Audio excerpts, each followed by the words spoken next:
ဒီညမှာတော့တကယ့်ကိုအန်အားတင်စရာကောင်းတဲ့ရွတ်တရက်တိုက်ခိုက်မှုတွေဖြစ်ပွားခဲ့ပါတယ်။ American တိုက်လေယာဉ်တွေနဲ့ Tomahawk ဒုံးကျည်တွေဟာ American နဲ့ Israel ပူးပေါင်းစစ်ဆင်ရေးရဲ့တစ်စိတ်တစ်ပိုင်းအနေနဲ့အီရန်နိုင်ငံကိုပစ်မှတ်ထားတိုက်ခိုက်ခဲ့တာဖြစ်ပြီးဒါဟာအရှေ့အလယ်ပိုင်းဒေသအတွက်တမိုင်းဝင်အခိုက်အတန့်တစ်ခုဖြစ်လာခဲ့ပါတယ်။သမ္မတဒေါ်နယ်ထရန့်ကတော့အီရန်အစ္စလာမစ်အစိုးရခေါင်းဆောင်အာယာတိုလာအာလီခါမီနီတည်ဆုံသွားပြီဖြစ်ကြောင်းလူမှုကွန်ရက်မှာတင်ခဲ့ပါတယ်။နိုင်ငံရေးနဲ့ဘာသာရေးခေါင်းဆောင်တဦးဖြစ်တဲ့ခါမီနီဟာ1989ခုနှစ်ကတည်းကအမေရိကန်ကနေကမ္ဘာအကြမ်းဖက်မှုအားပေးကူညီမှုအများဆုံးနိုင်ငံစားရင်ခဲထည့်သွင်းထားတဲ့အီရန်နိုင်ငံကိုဦးဆောင်ခဲ့တာပါ။ဒီဂျိုယုထပုံမှာမြင်တွေ့ရတဲ့အတိုင်းထေရွက်မြို့မှာရှိတဲ့သူ့ရဲ့နေအိမ်ဝင်းဟာလုံးဝကိုပျက်စီးသွားခဲ့ပါပြီ။နေချင်းကြောင်တောင်တိုက်ခိုက်မှုတွေကြောင့်အီရန်နိုင်ငံမြို့တော်ပေါ်မှာမီးခိုးလုံးတွေအလိမ့်လိုက်တင်နေတာကိုတွေ့ရပါတယ်။ဒီရန်ကတော့မီးလောင်နေပြီးမြို့လေခေါင်မှာလည်းဘုံချင်းကြီးတစ်ခုဖြစ်နေတာကိုမြင်နေရပါတယ်။ Israel ဘက်ကလည်း ballistic ဒုံးကျည်ပစ်စံတစ်ခုကိုတိုက်ခိုက်ခဲ့တဲ့ဒီဗီဒီယိုဖိုင်ကိုထုတ်ပြန်ခဲ့ပါတယ်။အီရန်စစ်သားတွေဒုံးကျည်ပစ်ဖို့ပြင်ဆင်နေကြတာကိုတော့အခုလိုအထင်ရှားမြင်တွေ့နေရတာပါ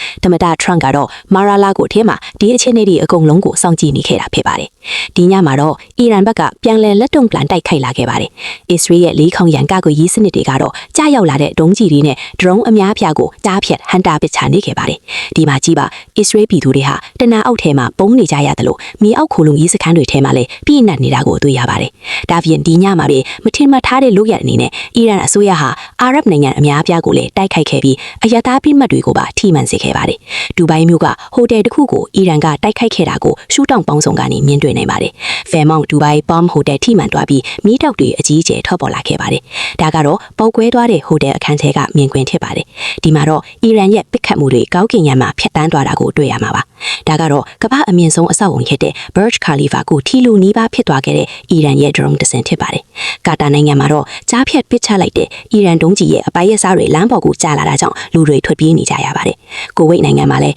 အီရန် drone တစ်စင်ဟာကိုဝိတ်အပြည်ပြည်ဆိုင်ရာလေဆိပ်ရဲ့ Terminal 1ကိုထိမှတ်ပစ်စီးစေခဲ့ပါတယ်။ဒီညဘယ်ရိန်းနိုင်ငံမြို့လေခေါင်းကအထက်နီးအဆောက်အုံတစ်ခုကိုအီရန်ကတိုက်ခိုက်ခဲ့တာကိုလည်းကြည့်လိုက်ပါဦး။ဒီအဆောက်အုံတဲကတယောက်ယောက်ကအီရန် drone လာမှန်တဲ့အချင်းကိုဗီဒီယိုရိုက်ထားနိုင်ခဲ့တာပါ။အီရန် drone တစ်စင်ဟာအမေရိကန်ရဲ့ပန်ဂျမမြောက်ရေတပ်စု US 5th Fleet ဌာနချုပ်ကိုထိမှန်ခဲ့တဲ့အခါမိုင်ပေါင်းများစွာအကွာဝေးကနေတော့မြင်တွေ့နိုင်တဲ့မီးခိုးလုံးကြီးတွေထွက်ပေါ်လာခဲ့ပါတယ်။ပန်တခေါင်စစ်ဌာနချုပ်ကတော့ဘဲသူမှထိခိုက်ဒဏ်ရာရတာမရှိဘူးလို့ပြောကြားထားပါတယ်